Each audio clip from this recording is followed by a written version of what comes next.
Nós estávamos esse fim de semana em Passos, Minas Gerais, e lá aconteceu algo que nos fez lembrar de uma mensagem que nós ouvimos um tempo atrás e muito falou ao nosso coração. E eu queria compartilhar com vocês. Nós estávamos num hotel e para chegar até o elevador, nós estávamos saindo, e para chegar até o elevador era um corredor bem comprido. E ele estava escuro. E a gente começou a caminhar, até que no meio dele o sensor fez com que a luz acendesse. A gente andou um pouquinho, mais para frente estava tudo escuro de novo. Tivemos que entrar de novo no escuro, até que a luz se acendesse lá na frente, mais no escuro, até que a luz se acendesse, até que a gente chegasse ao destino, que era o elevador. E na nossa vida espiritual também acontece isso. Em Josué, capítulo 3, a Bíblia conta que o povo estava chegando na Terra Prometida, mas eles tinham que atravessar o Rio Jordão. E Deus disse para Josué, peça para os sacerdotes que carregam a Arca da Aliança, que naquela época simbolizava a presença de Deus, peça que os sacerdotes coloquem o pé na margem do rio, que eu vou abrir o rio com 2 muralhas e vou fazer um corredor para que todo o povo passe por ele. O que eles tiveram que fazer? Tiveram que dar o passo, tiveram que colocar o pé. Sem isso, o rio não ia abrir. E nós, conversando sobre isso, acontece a mesma coisa. Às vezes, na nossa vida, a gente está no escuro. Sabe quando você não consegue enxergar? Isso é muito natural. O Juliano sempre foi um cara de visão.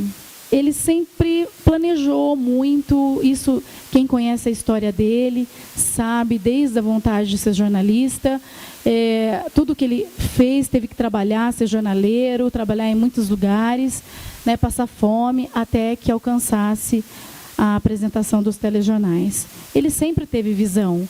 Ele sempre teve a esperança do futuro, porque a gente enxergar o futuro, a gente enxerga pela fé, a gente não sabe o que vai acontecer, mas nós devemos planejar, nós devemos enxergar pela fé, e entregar esse sonho, esse futuro na mão de Deus, e Ele vai realizar no momento em que Ele achar que deve realizar. Mas, quando, uma semana antes do nosso casamento, nós estávamos na casa da minha mãe, nós casamos em Avaré, minha cidade, e eu falei para ele assim, amor, o que vai ser depois? Porque eu também deixei o jornalismo em São Paulo, estava desempregada, tinha algumas propostas aqui na região para trabalhar, mas a gente não sabia o que ia ser. E eu falei, amor, o que vai ser? Ele falou assim, olha, pela primeira vez na minha vida, eu não consigo enxergar o que vai ser depois do casamento. Tá preto, ele falou, tá tudo preto, eu não consigo ver nada. E aí, quando nós nos casamos, voltando da lua de mel, Deus redirecionou a nossa rota e começou a mostrar. Isso que está acontecendo hoje, que Ele mostrou lá atrás.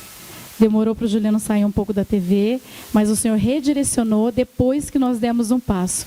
Nós precisávamos nos casar primeiro para Deus mostrar para os dois aquilo que era para fazer a partir daquele momento. E Deus, assim como no corredor lá do hotel, Ele não mostra tudo de uma vez. O corredor, a gente vai no escuro, acende a luz. Está tudo escuro de novo. A nossa fé é assim, Deus faz assim. É gradativo. Ele não mostra, Ele mostra aquilo que a gente precisa enxergar naquele momento. Então, diante de uma situação em que você não consegue ver, muitos passos aí você vai ter que dar, né? Mesmo no escuro. Então, a fé é assim. Deus sempre olha para o nosso coração, Deus sempre vê, analisa e testa a nossa fé. Assim como o povo teve que pôr o pé, assim como nós tivemos que caminhar no corredor, assim que Deus faz. Então, que você caminhe para a luz, mesmo enxergando tudo escuro, que no momento em que você passar, ela vai acender. E um detalhe muito importante dessa analogia, se você ainda não passou por um corredor assim, e tudo isso ele veio falando é por causa de economizar energia, então eles usam esses sensores. Se você ainda não passou por isso, quando você passar, você vai se lembrar. Quando você passa, você começa a caminhar, quando você olha para trás, a luz já se apagou. Isso quer dizer que o que passou, passou. Passado, passado. A luz acende para frente. Deus apaga atrás. Amém? Amém? Olha para frente. siga em direção à luz, caminhe em direção a ela, que Deus vai mostrar grandes coisas para vocês, tudo no tempo dele, tudo na hora dele, mas dê o passo, aquilo que está escuro, logo logo vai clarear. Amém.